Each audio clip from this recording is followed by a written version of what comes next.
The Armed Forces Honor Guard and United States Army Band are formed and waiting as the President of the United States moves to the tomb of the unknown soldier to place the wreath.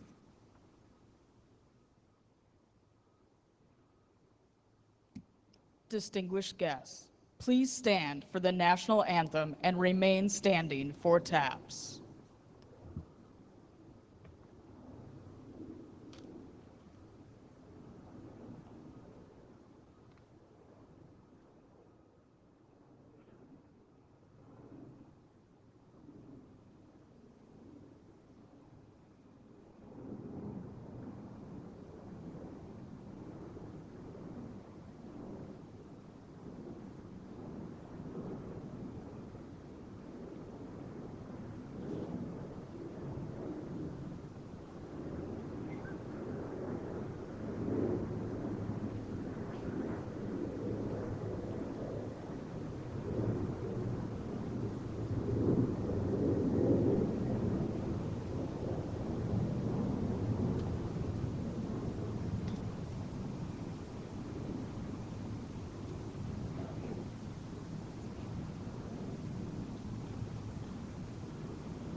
The wreath-laying ceremony is now complete. The Veterans Day program will begin momentarily. Please move to your seats.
Distinguished guests, Major General Trevor J. Brandenkamp, Commanding General of Joint Task Force, National Capital Region, and the United States Military District of Washington. Miss Karen Durham Aguilera, Executive Director, Army National Military Cemeteries and the Office of Army Cemeteries. Mr. John S. Hanzik, National President, Fleet Reserve Association, and the Honorable Dennis McDonough, Secretary of Veterans Affairs.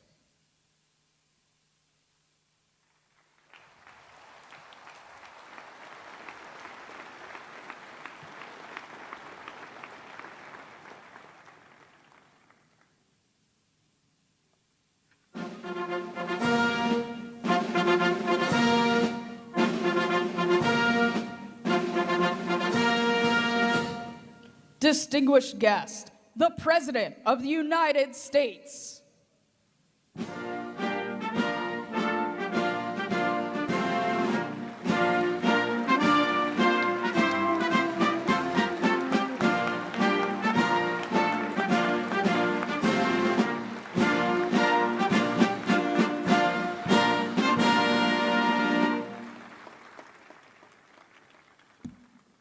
Distinguished guests, please remain standing for the procession of our nation's colors and those of our veterans service organizations.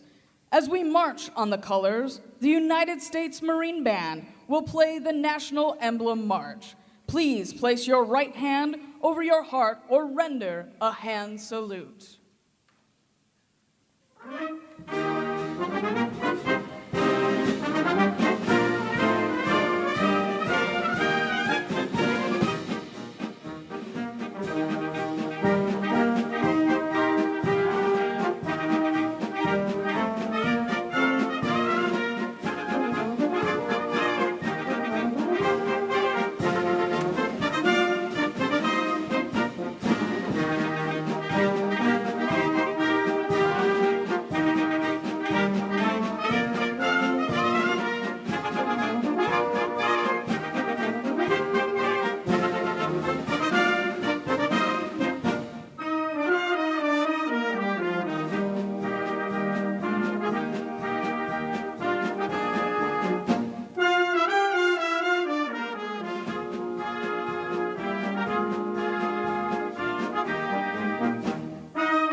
distinguished guests, please remain standing for the invocation given by Chaplain Kimberly Willis, Executive Director of the Chaplain Service for the United States Department of Veterans Affairs, and for the Pledge of Allegiance.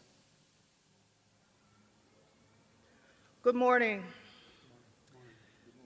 Please join me in a prayer commensurate with your faith tradition. Let us pray. Sovereign Architect of the universe, we summon your presence to this hallowed amphitheater where we congregate as one people. In this sanctuary of remembrance, we lift our collective voice to exalt those who don the uniform in our nation's defense. These stalwart guardians, champions of America's loftiest ideas, have stood as sentinels of human dignity, freedom's fierce advocates, and justice's unwavering allies.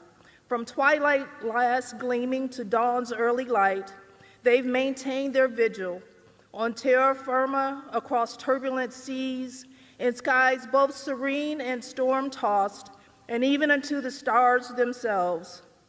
Their sacrifice has been the mortar binding the bricks of our shining city on the hill, a beacon of hope for all. From the mightiest to the most humble, you, O divine weaver of destinies, know intimately each thread in the tapestry of their lives, every name, every face, every silent burden borne. Omniscient healer, you perceive the wounds both seen and unseen, the scars etched upon body and soul.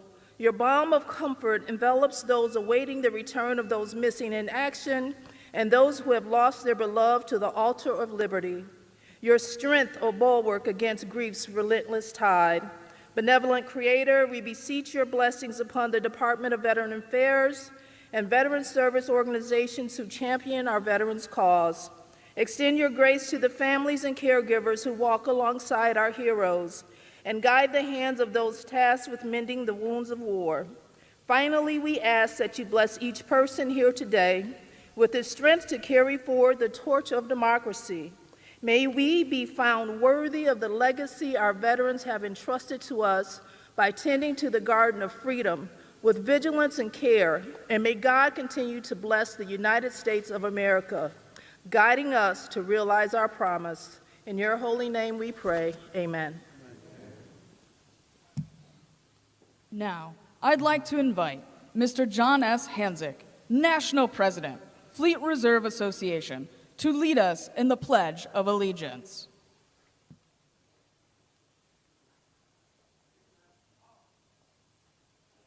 I pledge allegiance to the flag of the United States of America and to the republic for which it stands, one nation, under God, indivisible, with liberty and justice for all. Please be seated.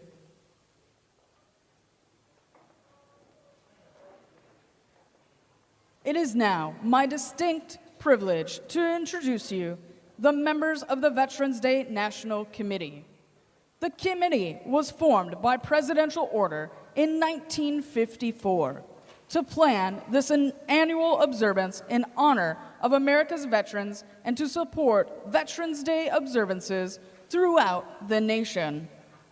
Please hold your applause until I have introduced each special guest. If you're able, please stand when your name is called.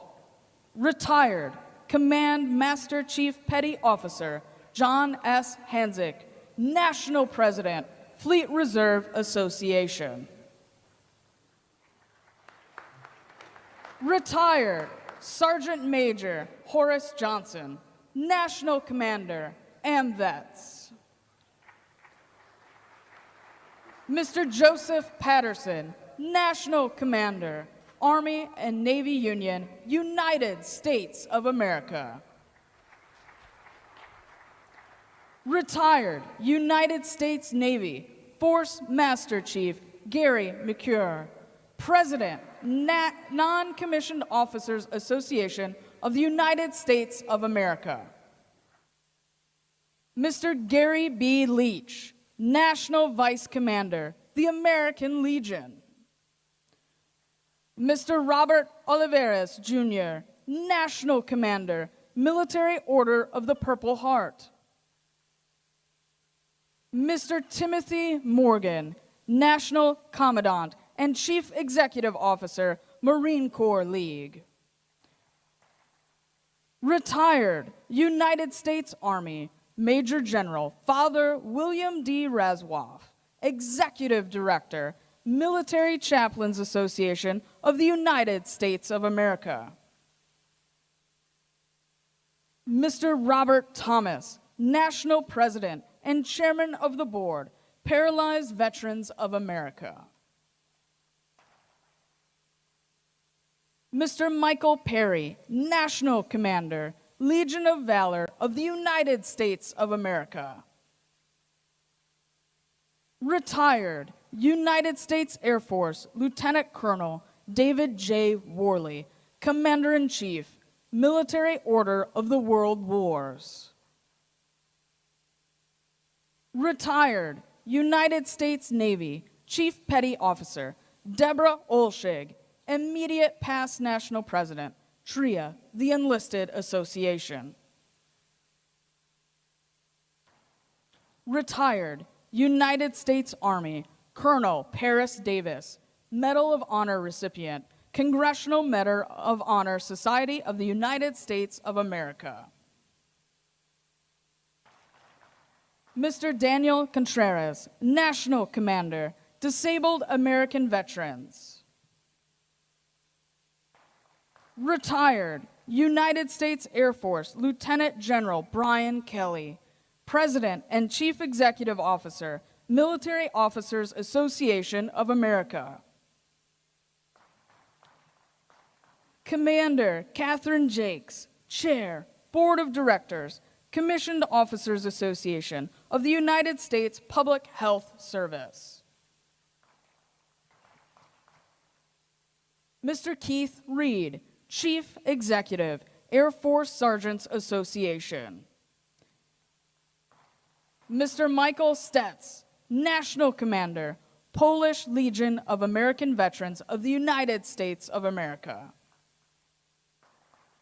Retired United States Army, Sergeant First Class David Pickett, National President, Korean War Veterans Association of the United States of America.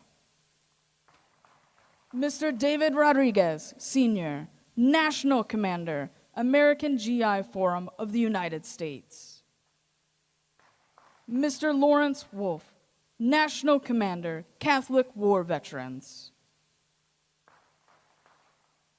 Mr. Paul Mims, National President, Blinded Veterans Association. Retired United States Army Command Sergeant Major Gary Ginsberg, National Commander, Jewish War Veterans of the United States of America. Mr. John McManus, National President, Vietnam Veterans of America. Mr. Tim Peters, National Junior Vice Commander-in-Chief, Veterans of Foreign Wars of the United States. The Associate and Emeritus members of the committee are also here with us today. I'd like to ask the Presidents and National Commanders who comprise of our Associate and Emeritus membership to stand and be recognized. Distinguished guests, please join me in recognizing our veterans' national leadership with your applause.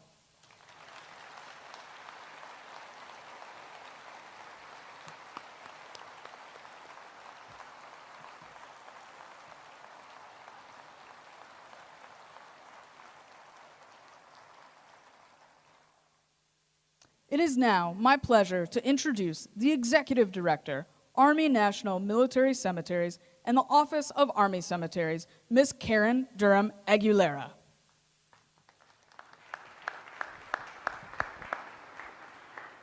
Hey, good morning. What a beautiful day. But every day is a beautiful day here at Arlington National Cemetery. On behalf of the Secretary of the Army, Honorable Warmoth, and the dedicated men and women who serve here, welcome to Arlington National Cemetery.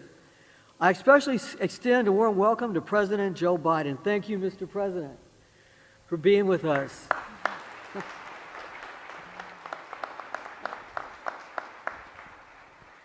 in honoring our nation's veterans. Welcome also to First Lady Dr. Jill Biden, Vice President Harris, and Second Gentleman Imhoff.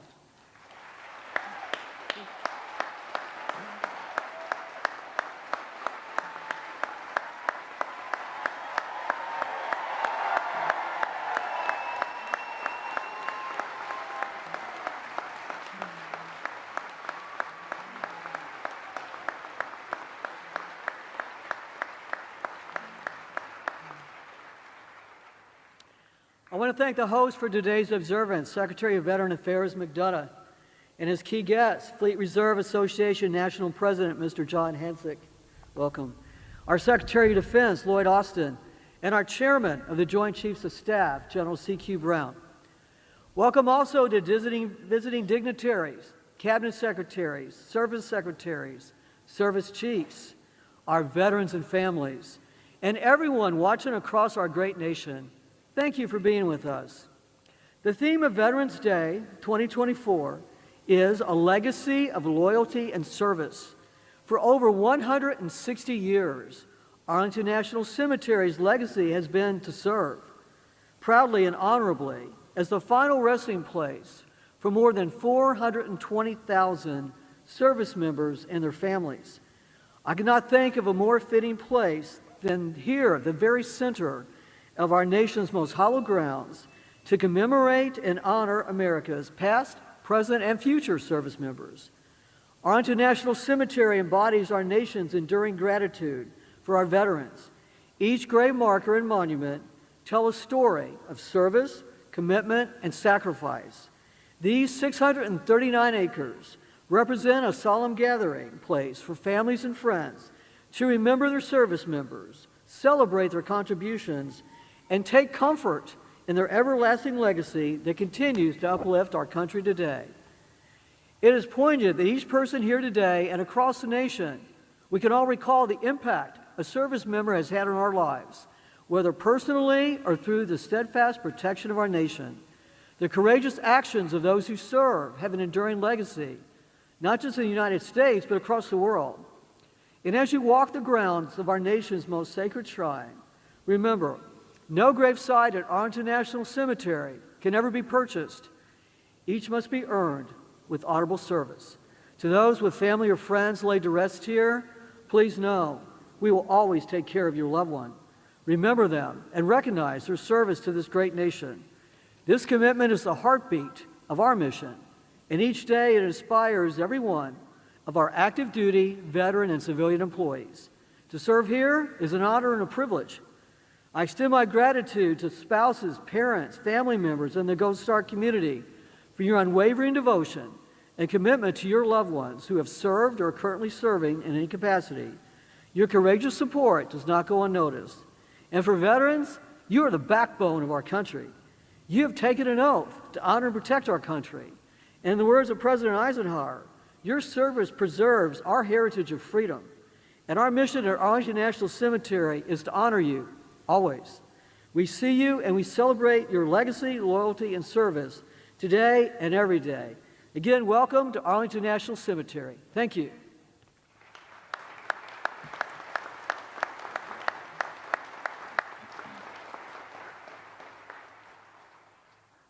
I would now like to introduce our Veterans Service Organization host for 2024, the Fleet Reserve Association. Today on Veterans Day, the Fleet Reserve Association celebrates its 100th anniversary as a congressionally chartered VSO. FRA is dedicated to representing the interests and needs of former and current members of the United States Navy, Marine Corps, and Coast Guard before Congress and other government agencies. FRA was born out of the need to protect the pay and benefits of sea service members and their families. Founded by Navy Chief Yeoman George L. Carlin, FRA received its charter in Philadelphia, Pennsylvania in 1924. In 1998, FRA became the first organization to seek repeal of the Military Retirement Reform Act, leading Congress to change the law. FRA joined other VSOs in campaigns, such as authorizing pay hikes for mid-career enlisted personnel. calling for payday lending reform, providing post 9/11 GI Bill benefits to career personnel and their families, implementing absentee voting reform, passing the Blue Water Navy Vietnam Veterans Act, and most recently, the passing of the PACT Act. FRA is a sponsor of the Navy Sailors and Recruiters of the Year, the Marine Corps Recruiters and Drill Instructors of the Year, and the Coast Guard Enlisted Persons and Recruiters of the Year. Annually, FRA sponsors a patriotic-themed essay contest for students in grades 7 through 12 and awards higher education scholarships to sea service family members totaling more than $100,000. At the forefront of FRA's engagement during the past year is FRA's national president, Mr. John S. Hanzik. A Vietnam veteran, Mr. Hanzik joined FRA in 1968. In September 2023, he was elected to the position of FRA national president. Honored guests, please welcome the president of the Reserve Association, Mr. John S. Hanzik.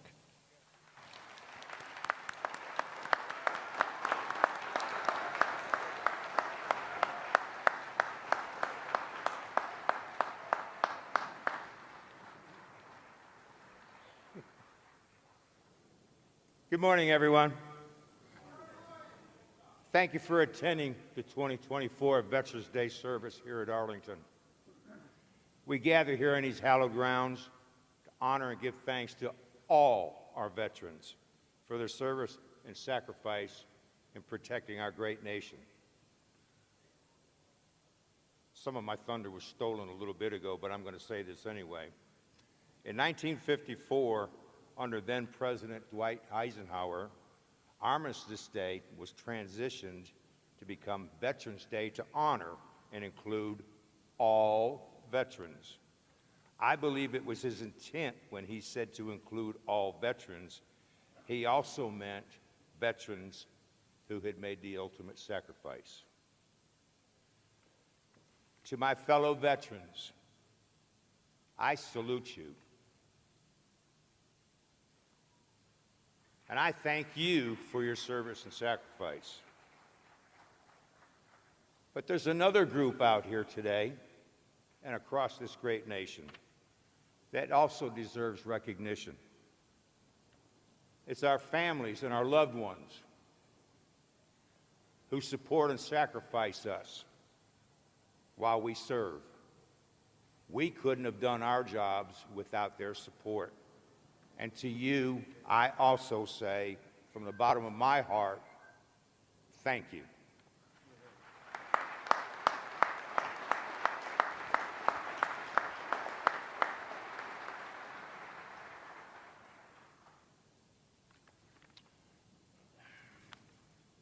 Once again, I'm going to repeat something, but I have to do this because I'm very proud of it. This is also a special day for the Fleet Reserve Association, as previously mentioned. On this day in 1924, Congress chartered us as a veteran service organization. We are 100 years old. To my fellow shipmates, happy birthday!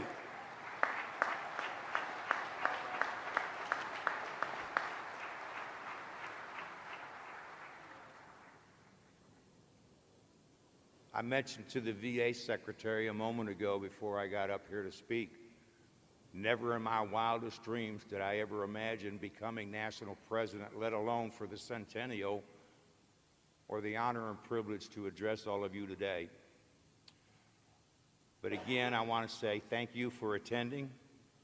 God bless our troops. Bring them home safe. God bless our families and their families, and keep them safe. And God bless America. Now I am honored to introduce the host for today's ceremony and our chair for the Veterans Day National Committee and the Secretary of Veterans Affairs, Dennis McDonough. Mr. Secretary. Thank you, John. My pleasure. Thank you, buddy. Yes, you do. Yes, sir. Thank you so much. John, thank you very much for that introduction, for your leadership of the Fleet Reserve Association, and a special thanks to your team for partnering with VA and hosting today's ceremony. Mr. President, Dr. Biden, Madam Vice President, Mr. Emhoff, Ranking Member Takano, teammates among the cabinet members, most importantly, all the veterans, your families, caregivers, and survivors, good morning. In all of America, there is no place more sacred than the ground we stand on today here in Arlington and across our country's national and state veteran cemeteries. Here lie in eternal rest presidents and privates, five-star generals, Medal of Honor recipients, and anonymous heroes known but to God. There are veterans from every American war since the Revolution, including veterans of the wars in Iraq and Afghanistan buried in Section 60. Every new grave dug, every benediction murmured, every tear shed, every solemn commitment to this hallowed ground tells the story of our nation's history. Yet as I look around, I see something else too. I see friends, loved ones, family members of veterans. Some sitting next to their veteran, holding hands, grateful for their presence. Others here to mourn their lost loved one, buried within these sacred hills overlooking our nation's capital. As John just said, military and veteran family members may not wear a uniform, but their courage and sacrifice are profound and worthy of our admiration. Military families endure the hardships of long deployments and training exercises without their loved ones. They pick up their lives and move across the country, even across the globe when their service member gets a new assignment. They selflessly care for the injured or ill service member or veteran when they're unable to care for themselves.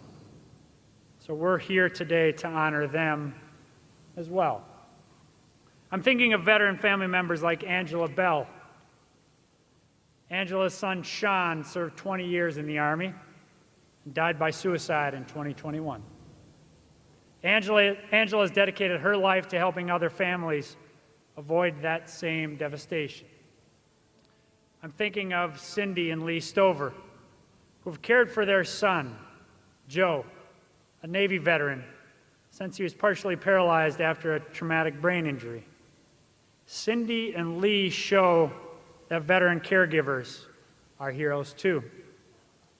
I'm thinking of Danny Ingram, Marine veteran, husband to a fellow Marine, Staff Sergeant Eric Alva, the first Marine seriously injured in the Iraq War. Danny fights for all veterans and family members, saying that, like so many military spouses, I do what I can to be supportive of someone who's not only my love, but also my hero. I'm thinking of Ellen Gustafson, wife of an active duty Navy SEAL. Ellen brings together veterans and military family members to volunteer as poll workers, strengthening our nation and its democracy through public service. I'm thinking of Jeremy Hilton, Navy veteran and Air Force spouse. Jeremy has found a new mission, advocating for military children with special needs. And I'm thinking of family members like VA's Deputy Secretary Tanya Bradshaw, Army combat vet, spouse, daughter, granddaughter of combat veterans. An example of the shared family value of service that is so often passed down from one generation to another. Of course, we have another strong military family in attendance today. The surviving mother and father of Iraq combat vet, Major Beau Biden. President Biden and Dr. Biden have been unrelenting in their advocacy for veterans and their families. President Biden has spent his entire career fighting like hell for veterans, just as he charged me and my VA teammates to do 4 years ago. He has continuously demanded that VA deliver more care and more benefits to more vets than ever before. Mr. President, thank you for your no-nonsense, frequently personally delivered in unmistakable fashion. Demand that VA take care of vets. Thank you for reminding us that we still have so much work to do. And thank you for always, always keeping the faith. With that, it is my great privilege and my profound honor to introduce the 46th President of the United States of America, Joe Biden.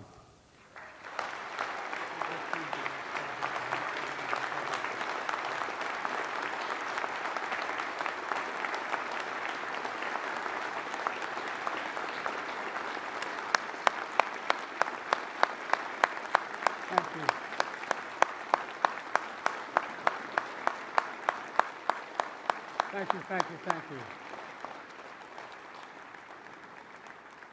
It's a great honor to be standing here again. Over 160 years ago, during what would become his final days in office, President Abraham Lincoln addressed this nation, and he said, "Let us strive on to finish the work we're in, to bind up the nation's wounds, to care for him who shall have borne the battle." My fellow Americans, First Lady, Vice President Harris, and Second Gentleman, Secretary Blinken, Austin, McDonough, Mayorkas, Chairman Brown, most importantly, our veterans, service members, and their families. I've said it many times before. I got in trouble for saying it when I was a young senator. I said, we have many obligations, but only one truly sacred obligation. Sacred. To prepare those we send into harm's way and to care for them and their families when they return home and when they don't. It's an obligation, not based on party or politics, but on a promise that unites us all. Today, as we strive on to finish the work of our moment, to bind the nation's wounds once again, we commit and recommit to this sacred vow. This is the last time I will stand here at Arlington as Commander-in-Chief. It's been the greatest honor of my life to lead you, to serve you, to care for you, to defend you, just as you defended us, generation after generation after generation. You are the greatest fighting force, and this is not hyperbole, the finest fighting force in the history of the world.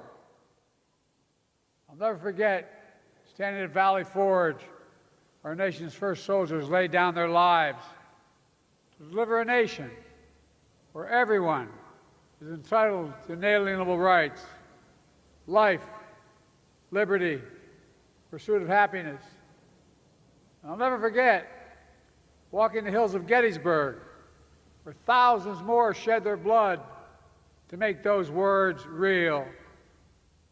I'll never forget in Belleau Woods, visiting there to pay tribute to the heroes who stepped on that beach, or standing in the cliffs of Normandy 80 years after D-Day to honor the service members and veterans who literally saved the world with absolute heroism.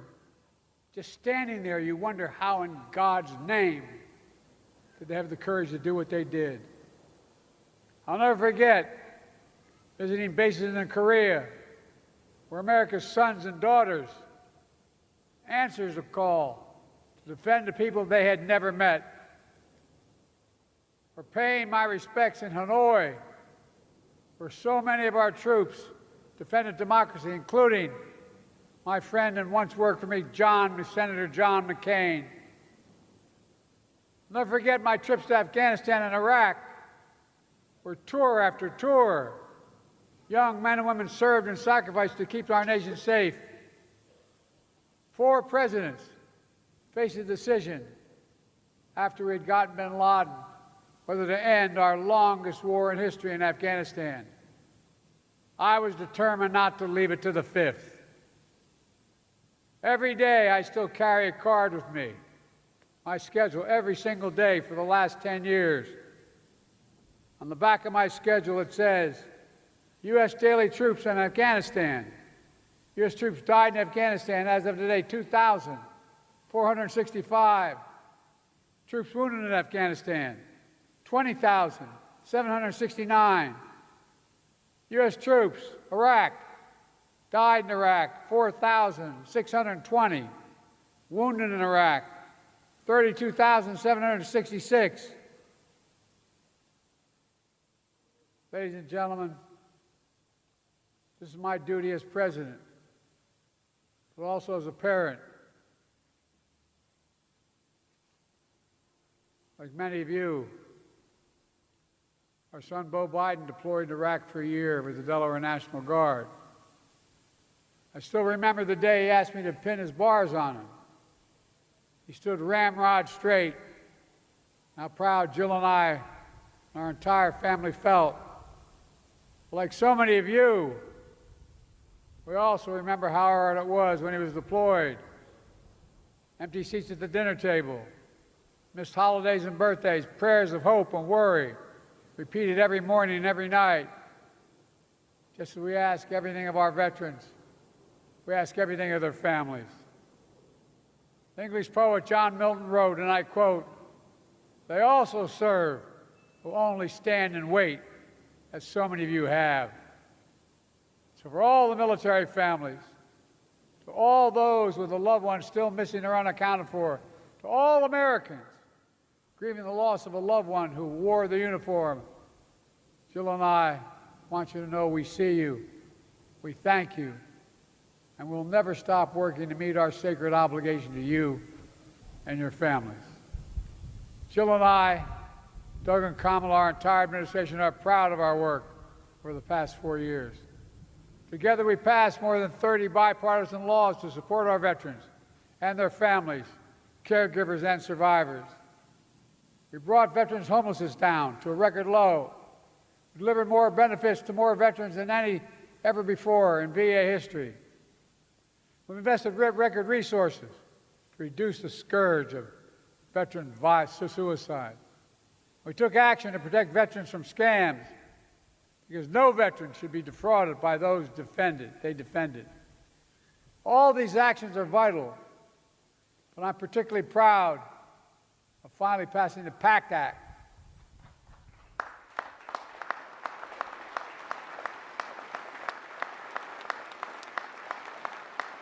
This is the most significant law in our history, our nation's history, to help millions of veterans who are exposed to toxins like Agent Orange and burn pits during their military service.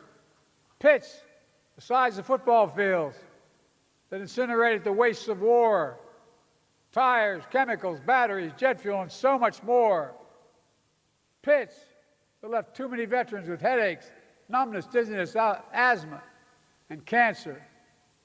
The PACT Act has already helped over 1 million veterans and their families get the benefits they deserve. They deserve those benefits.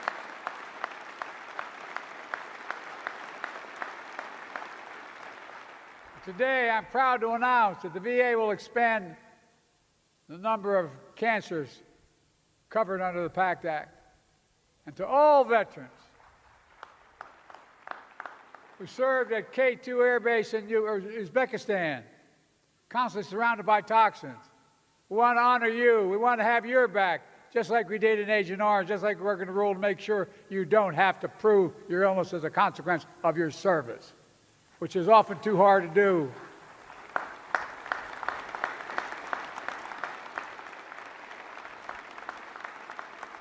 God willing, we will make sure that any rare condition you've developed is covered.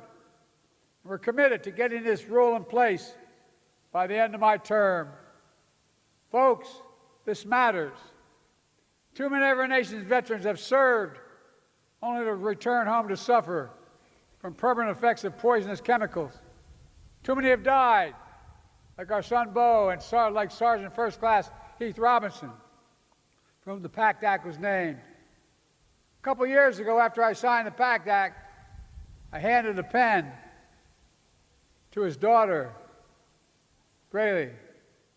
She and her mom are with us today. I don't know where you are, but God love you. There they are. Stand up, ladies.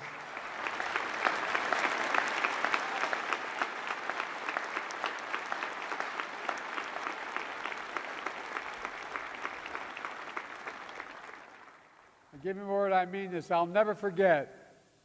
After I handed the signing pen, that beautiful young lady who lost her whole world, she held the pen in her hand, and she looked at me and she said, "Thank you. Thank you for my daddy. God love you, honey. God love you."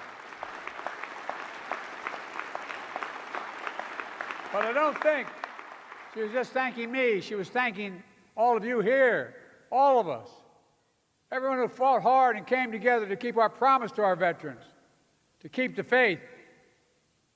My fellow Americans, we stand here today, we think about all that our veterans have given to our nation, serving and sacrificing in uniform, just as they serve and sacrifice here at home, as educators, firefighters, law enforcement officers, construction workers, entrepreneurs, business leaders, doctors, nurses, elected leaders, and so much more. And just as they routinely put aside differences to work together, this is the moment. This is the moment to come together as a nation, to keep faith in each other. The world is dependent on each of you and all of us, all of you, to keep honoring the women and the men and the families who have borne the battle, to keep protecting everything they fought for, to keep striving to heal our nation's wounds, to keep perfecting our union. We're the only nation in the world built on an idea. Every other nation is based on things like geography, ethnicity, religion. But we're the only nation, the only in the world, built on an idea. And that idea is we're all created equal, deserve to be created equal throughout our lives. We haven't lived up to it every time, but we've never walked away from it. Even when it's hard, especially when it's hard. And today, standing together to honor those Americans who have dared all, risked all, and given all to our nation, we must say clearly, we never will give up. God bless our veterans and their families. And may God protect our troops today and always. God love you. Thank you so much.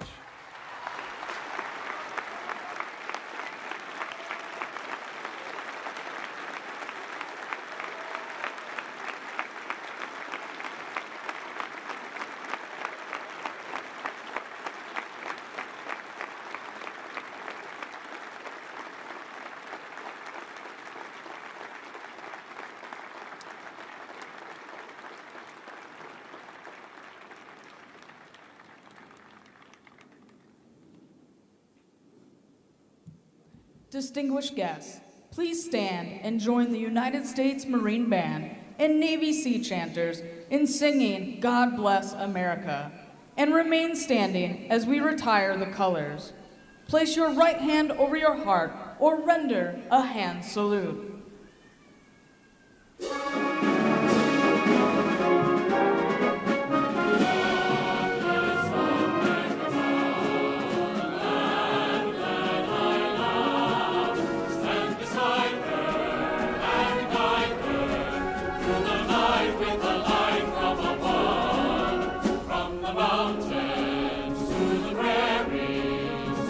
Ocean, like before.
retire the colors.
This concludes the 2024 National Veterans Day observance. Please be seated for the departure of the President of the United States and the official party. Thank you for joining us today to celebrate and honor all who served.